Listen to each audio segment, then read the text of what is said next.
Hi, hello everyone. Dawn Epting here. Thank you guys so much as always for watching. I wanted to come and share from the topic, conditions don't matter, you already are. Conditions don't matter, you already are.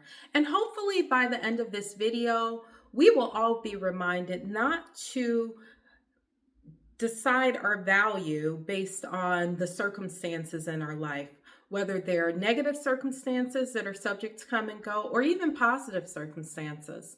Sometimes, in negative circumstances, whether we're going through a financial challenge or a health challenge or relationship challenge, we intuitively know that we don't want that to determine our value, but even good things. Our value extends beyond the new house or the new job or the new partner, etc. You already are. So I'm going to get into it.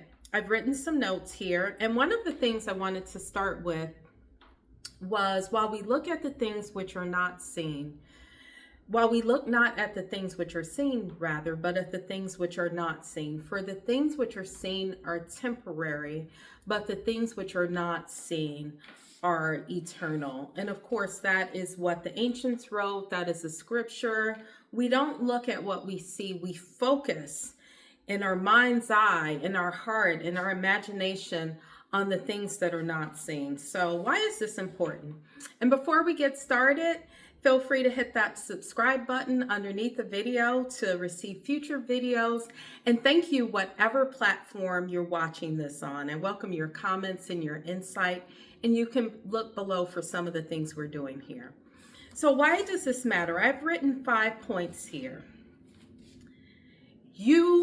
Number one, you were already born worthy, whole, and complete. Divinity is your identity.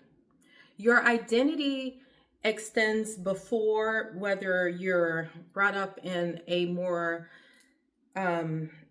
religious context, before any entrance, your birth on this earth. If you were in the eternal one, then your identity extends before the foundation of the world because you were in the eternal one. So your identity has always been worthy, complete, whole. Divinity is your identity. And I know sometimes we get hung up on what we're going through, and we tend to forget that divinity is our identity because we associate who we are with what we're experiencing at that time, especially if it's something that we deem negative.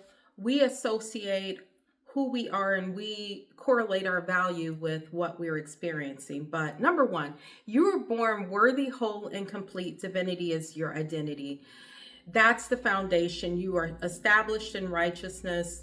That is the foundation from which everything else is born. Number two, conditioning teaches us that when things go sideways or awry in our lives, our value is compromised. That's closely related to number one.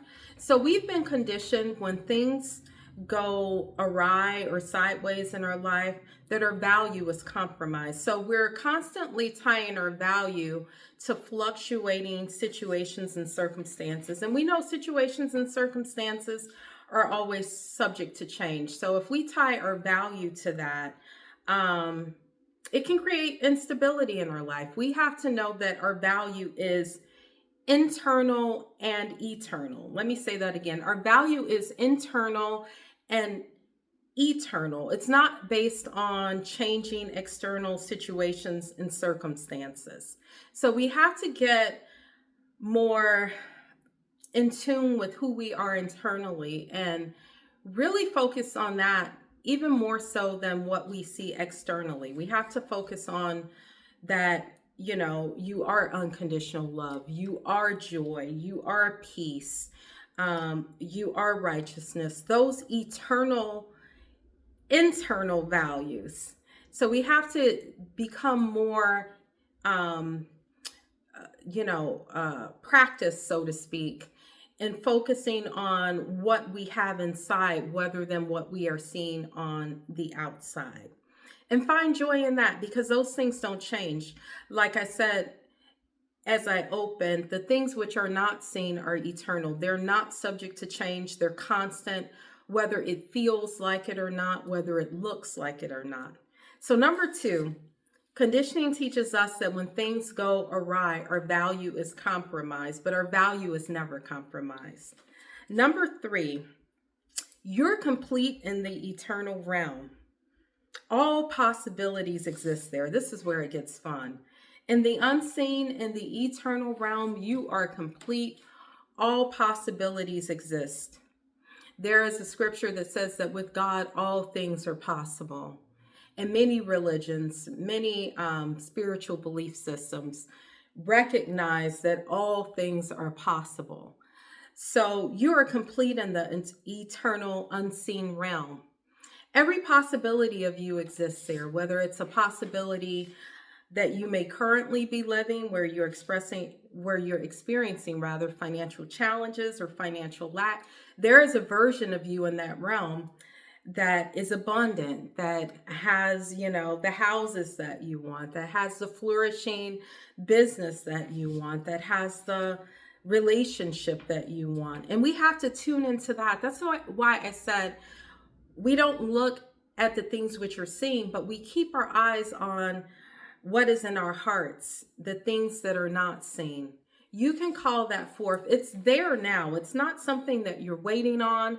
It's not something that you're hoping for. That version of you exists now. It's just a matter of tuning in your frequency to that version. Just like when you listen to a radio station, you tune into that radio station to enjoy the music from that station. It's a matter of seeing yourself abundant. It's a matter of thinking those thoughts and decreeing those things to yourself. It's a matter of feeling the abundance in your heart. And it's a matter more than anything of just knowing that it is there, believing that it is yours. It has been made available to you, regardless of what current situations and circumstances might suggest. So number three, you are complete in the eternal realm. All possibilities exist there in the unseen. Every potential, there are millions and millions of versions of you. And if you can think of them, if you can desire it, that means that it exists in that unseen realm. And that as you focus on it, as you think about it, as you feel the joy of that version of you, and as you just know it, you have that inner conviction that you can tap into that reality and that possibility exists and that you're living it just in the unseen realm. It will unfold in the visible and seen realm. What is in the invisible, as you focus on it, as you think about it, as you feel it, as you have that inner conviction, well, inevitably, it's inevitable. It's not a maybe, it's not a perhaps. It will unfold in the seen realm. And because you can desire it or even think about it, that means that it is in the invisible, eternal realm, and it's available to you. Number four. So number three is you are complete in the eternal realm. All possibilities exist there in the unseen. Number four, what we see is always subject to change. It is malleable and pliable. It's not fixed. It's based on our vibration, which is often correlated with our self-concept.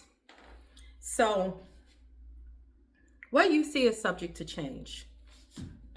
Things are always changing. Just as suddenly as you can receive a diagnosis of some type of illness, is just as suddenly as it can turn around.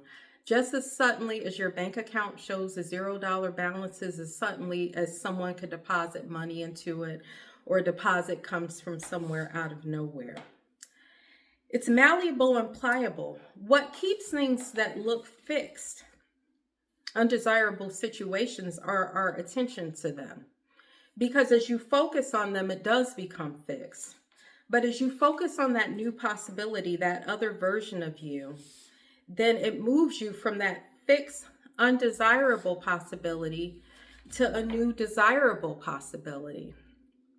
So we have to know that things are always malleable, they're pliable. And sometimes we, like I said, have a compromised self-concept. and we don't think that we deserve good things.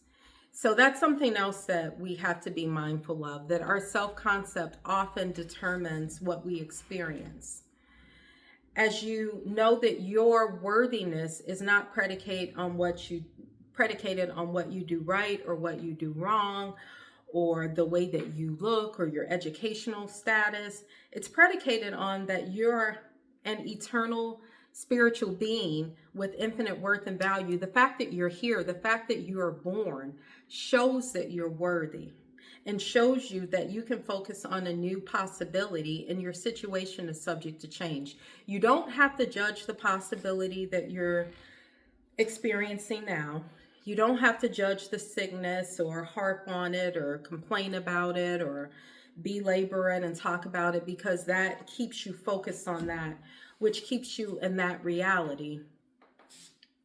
You can simply know that you're worthy, that by virtue of just being here and birth, that you are worthy of the desires of your heart and the new possibility that you've selected. As you think on it, feel it, and have the inner conviction that it is yours. So number 4, what we see is always subject to change. It is malleable and pliable. It's not fixed. It's based on our vibration, which is often correlated with our self-concept. And number 5, just briefly, when you don't feel the need to prove your worth to anyone, and what is on the inside becomes more real than what is on the outside, then you're ready. So often we think we don't have it because we don't see it on the outside. We think we have to prove it. We think we have to prove the new house or the spouse or the child. When you don't feel the need to prove it, not just to other people, but to yourself, and know that what is on the inside is more real than the outside, and you experience the joy, the completeness, the love, the gratitude of already having it, then normally you're ready, and it has a way of showing up externally, which is not your focus.